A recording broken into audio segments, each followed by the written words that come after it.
Assalamualaikum warahmatullahi wabarakatuh. Alhamdulillah pada sore hari ini saya Ko Azizlu mengunjungi seorang mualaf ya bersama Cia. Cici Zunaira Aziza Zahra. Kita ngunjungin siapa? Siti Sarah. Siti Sahara. Jadi ini seorang mualaf ya ya. Ya seorang mualaf. Nah kita akan dengarkan kisahnya bagaimana Cici Sarah bisa mengenal Islam, tertarik terhadap Islam tuh bagaimana nanti kita akan dengarkan. Dan di kesempatan kali ini juga saya selaku Ketua Tionghoa Muslim Indonesia insya Allah nanti akan menyampaikan titipan dari teman alumni saya, teman alumni SMA untuk C Sarah, dan juga dari yang lainnya insya Allah disatukan kasih CC. Hanya sedikit yang bisa kita berbagi dengan para mu'alaf di Ramadan ini. Selain itu juga kita akan coba ngelatih Cici untuk bisa mewawancarai orang. Ci, coba Ci, wawancarain Ci. Manggilnya Ii aja, Ii apa Ii? Manggil apa? Ii. Ditanya dong, ngomong gini. Ii masuk Islam sejak tahun berapa? Sebelumnya Ii mau nanya, Ii masuk Islam sejak tahun berapa? Kemarin Maret 2021. Sebetulnya sih perjalanan mencari Islam itu dari perpindahan berbagai agama ya. Jadi saya kan dilahirkan di keluarga besar yang semuanya rata-rata Buddha. Tapi karena nggak merasa menemukan jati diri waktu mulai duduk di bangku SMP, mulai mencari-cari jadinya agama itu. Dan mulai mengenal Islam itu sebetulnya sekitar 2018 itu udah banyak temen, karena saya dulu kerja di Jakarta, ada punya beberapa temen, mereka udah mualaf, cuman sayanya masih ngambang gitu. Oh ini tuh apa, Islam itu seperti apa gitu. Udah lagi. Ditanya dong, pas mulai menekuni Islam, serius dalam Islam, kemudian syahadat, gimana prosesnya? Perasaan Ii pas setelah menekuni Islam, setelah syahadat, setelah masuk Islam, perasaannya gimana? Waktu mulai mempelajari agama Islam pertama masih ragu ya, karena banyak yang saya bandingkan dengan agama lain, dari agama Islam dengan agama Kristen, dari agama Islam dengan agama Buddha, karena saya ingin mencari di mana saya mendapatkan jawaban dari banyak hal yang dulu saya waktu di agama Kristen itu sering menggantung ya. Banyak hal-hal dari kitab sucinya itu di mana saya nggak menemukan apa yang saya cari gitu. Tapi saya baru merasakan benar-benar hidayah itu 2021 itu, karena di 2020 Desember itu sempat lewat ya di Masjid Laut Jakarta. Mereka itu lagi sholawatan badar. Itu sholawat badar itu nggak tahu kenapa saya lewat situ, saya rasa pengen nangis. Dan saya nggak punya tujuan gitu, kayak pengen masuk aja pokoknya Masjid Lotse itu. Walaupun saya tahu bahwa diri saya itu kan, saya belum muslim ya. Dan tapi saya ada rasa keinginan masuk dan nggak tahu kenapa pokoknya pengen aja. Saya pengen masuk, pengen ngedengerin dari langsung gitu. Jadi, dan saya mendengar sholawat badar itu bukan di situ aja.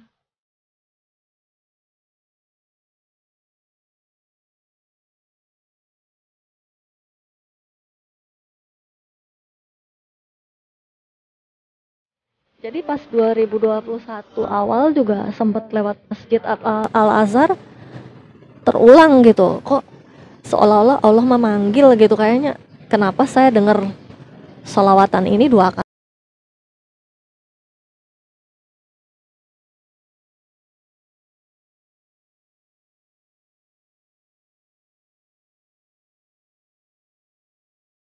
baru mantep itu bener-bener 2021. Saya pikir gini, saya mau ninggalin semua pekerjaan, kehidupan, semuanya saya mau tinggalin. Saya udah mantep lah ya, udah merasa yakin. Ya udah, saya udah nggak takut lagi, karena dulu kan saya suka berteman dengan mualaf, pada bilang ntar kalau udah mualaf biasanya kehilangan ini kehilangan itu.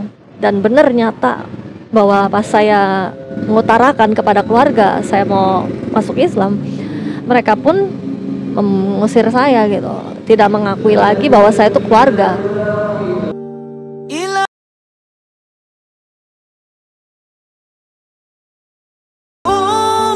Karena pikirnya nggak ada ya, biasanya keluarga Tionghoa ya yang mengakui ya, ada keluarganya yang mau Islam ya. Ya udah, terus pas saya merantau ke Tangerang juga nggak tahu ini tujuan dari mana ya, cuma mungkin takdir Allah lah saya disuruh ke Tangerang. Terus saya ketemu sama guru besar saya Habib di Mualafin Maret 2021. Itu perasaan benar-benar campur aduk ya, pengen nangis iya, bahagia iya, tapi nggak tahu kenapa seudah baca 2 kalimat syahadat pokoknya hati tuh tentram banget, damai banget, pokoknya hilang itu kayaknya semua beban di pundak itu, semua yang saya takut, saya khawatir, semua itu hilang. Bener-bener kayaknya semua beban hidup itu udahlah, nggak usah takut lah.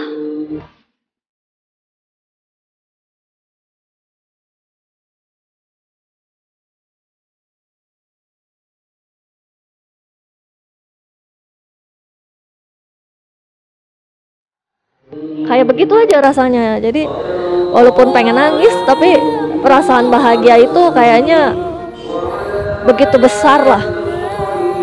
Bener-bener tentram aja pokoknya.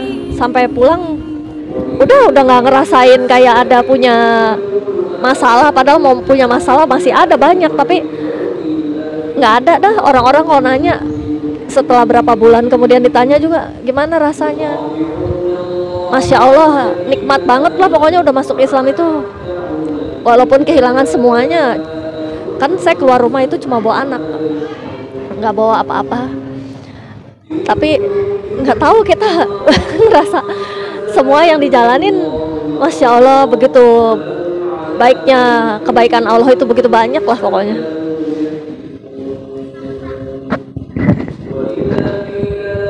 Jadi saudara-saudaraku, ini juga salah satu alasan kenapa saya dan beberapa teman-teman mualaf juga yang tergabung di Tionghoa Muslim Indonesia itu mendirikan Tionghoa Muslim Indonesia. Para mualaf biasanya setelah disyahadatkan, kalau yang laki-laki terus dihitankan, kemudian dibiarkan gitu. Jadi kadang mereka itu harus berjuang sendiri lagi. Nah, ini yang jadi masalah. Sedangkan Islam itu mengajarkan bahwasanya ketika ada mualaf, rangkul. Makanya salah satu yang berhak mendapatkan zakat adalah mualaf. Kenapa? Supaya keimanan mereka terjaga. Sebab kenapa? Biasanya rata-rata yang mualaf itu biasanya ada saja ujian, entah dikeluarkan dari keluarga, entah berhenti dari pekerjaan, entah berpisah dengan pasangan. Yang jelas mereka sangat membutuhkan support. Mereka membutuhkan biaya dalam kehidupan. Yang paling utama mereka membutuhkan pendidikan. Nah, jangan sampai mualaf ini kemudian dirangkul oleh mereka yang memanfaatkan sehingga mereka tersasar gitu loh dalam memahami Islam. Nah, itu kurang lebih seperti itu. Jadi makanya kami di Tionghoa Muslim Indonesia, bismillahirrahmanirrahim, hanya bermodalkan niat. Kita mulai dari 3 orang kita kumpul, 4 orang kita kumpul, 6 orang, sampai ya alhamdulillah sekarang di Semarang di bawah kepemimpinan Koriko Regional Semarang kita sudah mendirikan sekolah mualaf, yaitu tujuannya kita memang ingin merangkul dan memayungi mualaf agar mereka tidak bingung lagi gitu loh. Ya sudah tentu sebisa semampu kami mendidik mereka, juga kami perhatikan dapur mereka. Kalau nggak ada yang nggak kerja kita salurkan kayak gitu.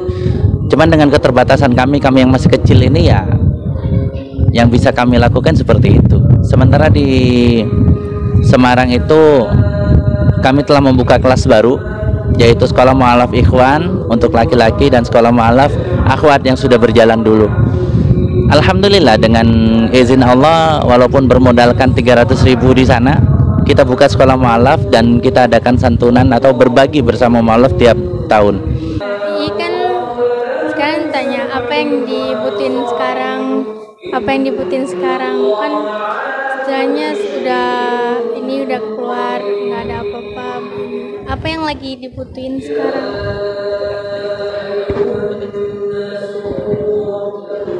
Kalau saat ini sih sementara waktu masih bekerja serabutan ya.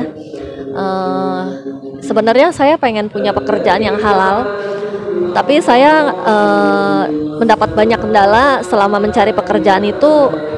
Setiap dapat tawaran itu rata-rata hampir semua pekerjaan itu antara harus buka hijab atau pulangnya terlalu larut malam.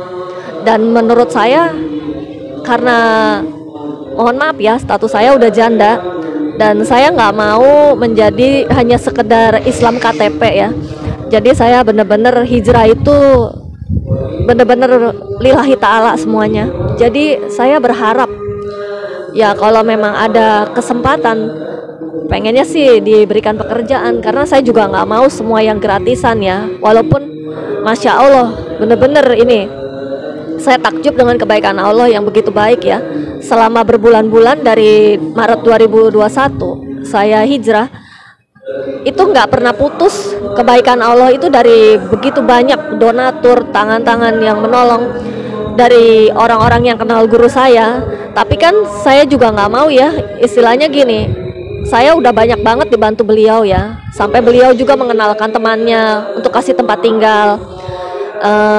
Tapi saya tetap mau ikhtiar, mau cari pekerjaan yang diridhoi Allah. Jadi saya sih udah semuanya udah lillahi ta'ala aja. Kalau bisa dapat pekerjaan apa ya syukur alhamdulillah lah, pokoknya apa aja, pokoknya yang penting halal. Terus yang penting saya bisa berhijab, karena saya semenjak hijrah bulan Mei 2021-nya saya udah langsung syari. Jadi saya nggak mau lagi buka harus pakai kerudung yang begini begitu atau bagaimana, dress code-nya yang bekerja itu istilahnya. Karena bagi saya berpakaian muslim syari itu sangat nyaman, dan saya merasa Allah tuh begitu baik banget buat perempuan ya. Kita itu terlindungi, disayangi, dihargai. Jadi saya ingin tetap begini aja gitu, karena kita kan usia nggak tahu ya sampai kapan. Jadi menurut saya mungkin memang ini udah takdir Allah, saya jalannya begini. Jadi saya juga pengennya di sisa usia saya bisa bermanfaat bagi banyak orang. Jadi pengennya pekerjaan tuh yang bisa bermanfaat juga buat orang banyak gitu. Bukan pekerjaan itu, saya bukan mengejar harta duniawi lagi.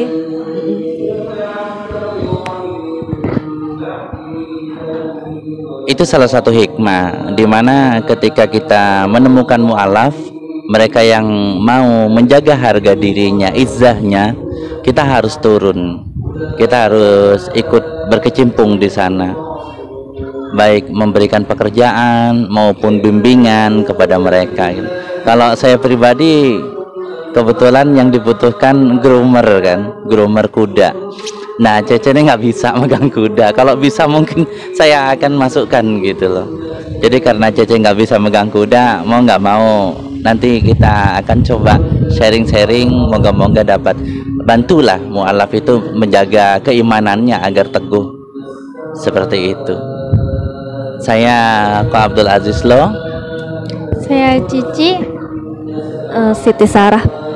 Ya, insya Allah kita akan jumpa di kesempatan yang akan lain. Ingat tetap istiqomah, bantulah mu'alaf, pertahankan keimanan mereka, dan bantulah juga kami para perangkul mu'alaf, pembina mu'alaf, dukung kami. Kalau nggak bisa dengan tenaga, dengan doa. Nggak bisa dengan tenaga, dengan harta kalian. Nggak bisa dengan kehadiran, titipkan kepada kami seperti sekarang ini. Ini tolong dikasih. Ini ada titipan dari kami, salah satunya dari alumni SMA saya, teman alumni. dia menitipkan untuk Cece. Ya, Ce, diterima ya, Ce. Barakallah untuk kalian yang sudah menitipkan hartanya, sedikit hartanya kepada saya, dan saya Ko Aziz Lu atas nama kalian dan Tionghoa Muslim Indonesia telah menunaikannya. Semoga nanti semuanya barokah. Wassalamualaikum warahmatullahi wabarakatuh.